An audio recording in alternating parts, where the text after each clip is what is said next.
scary, doesn't it? But it isn't meant to be. It's an opportunity for the employer to get to know you, to see if you are able to fulfill the role. There are no trick questions. The interviewer is trying to get the best from you. You can ask for a question to be repeated or rephrased, and you can even take in notes. Remember, if you are invited for an interview, it means that you have done a fantastic job of your application and the employer wants to know more about you. So, what is it that employers are looking for in an interview? They want to get to know you. They want to know if you have the skills and knowledge they are looking for. They want to see some passion and enthusiasm for the role and the profession that you've applied for. They want to see if you will fit into the team that they already have. It's your job to make sure that you communicate all of this to them. Research the company.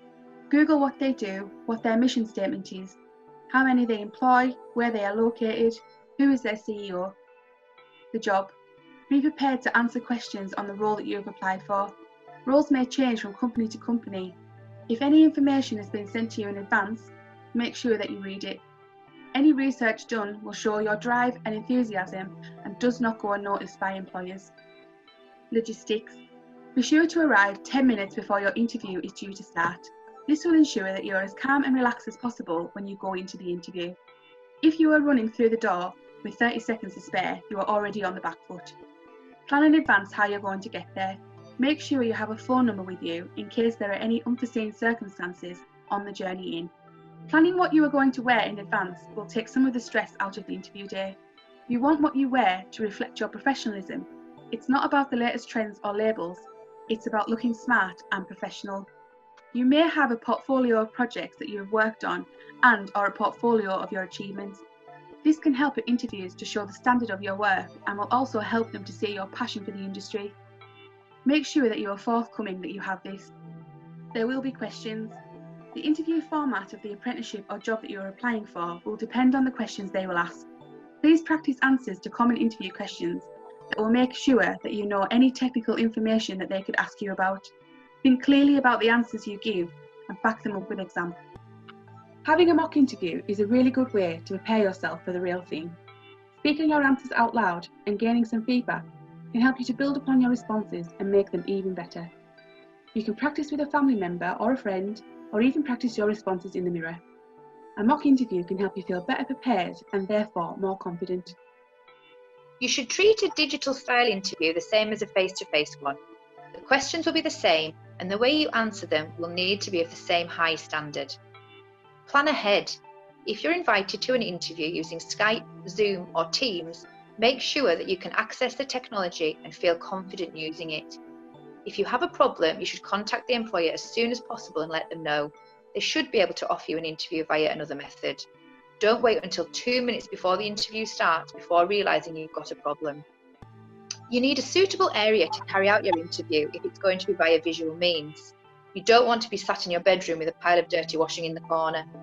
If you're at home, make sure other people in the house know you are having an interview and politely ask them to be quiet and not distract you. You'll perform better if you know you have a quiet space and you aren't anticipating any interruptions. You can have your notes around you, pin them up on the wall behind you. The beauty of this style of interview is that you can have things to help you close to hand. Obviously, the same as in a face-to-face interview, you don't want to be seen to be reading your answers, but you can have handy little prompts strategically placed. If you are applying for a degree-level apprenticeship, you may be called for a speed interview first. The company will use this initially to get a feel for your competencies and suitability for the roles that they have available. You may be offered a different role than the one you have applied for, as the interviewer felt that you had the correct attributes for the alternative role that they were offering. You need to be prepared for how you would react to this. Don't be fooled into thinking that these are any less formal. They are still a selection technique. Prepare and act as though it was a full-blown panel interview. A few things about group interviews and assessment centres. You, along with others, will be set a number of tasks. Some things to keep in mind are: it is still an interview. You are being assessed the whole time that you are there. There have been times where flippant comments made on tea breaks have cost people the job they are going for. Think about all the things we have talked about already today, such as how to present yourself, your body language, showing your enthusiasm and your interest. The tasks that are set may seem random to you at first. that they are looking for specific skills in you. They are not always looking for a leader. They will be looking for various different skills throughout the day. Please make sure that you listen to other members of the team and make sure that you contribute. Do first impressions really matter? The answer is yes. Studies show that 7% is what you actually say, 38% is in your voice. Think about tone, the pace that you are talking, the pitch of your voice. 55% is your body language, your appearance, how you dress, holding your head up high. Consider body language, hold your head up, smile and look them in the eye. Shake their hand, the right grip. Speak clearly and at a good pace. What you wear, think professional. Remember, you are on interview from the moment that you are visible to the employer. A very common initial question is, tell me about yourself. This seems quite straightforward initially, but it can trip many people up as they are not prepared for it. You should take some time to put an answer together for this and practice it. Consider what they already know about you from your application. You don't want to give them a full life history of swimming certificates that you got when you were in primary school. It's also common to ask about your strengths. Think about what you tell someone your top 3 strengths are. This is another question that seems quite straightforward, but that many of us can struggle with. You'll need to be able to demonstrate to the employer why you have chosen your strengths. Back them up with examples. Another type of question that could be asked are competency-based questions. These are questions like, can you tell me about a time you've worked as part of a team? Can you tell me about a time when you solved a problem? Or can you tell me about a time when you've used clear communication? You will no doubt have done this on many occasions, but often need time to think of the perfect example that will highlight your skills. To help you give the employer all the information needed on questions like this, you can use the STAR technique. Can you tell me about a time when you have worked as part of a team? For example, when you were in year 10, you took part in an expedition as part of your Bronze Duke of Edinburgh Award. This is the situation. You had to plan a route with a team to walk over 2 days and source a campsite for you to stay.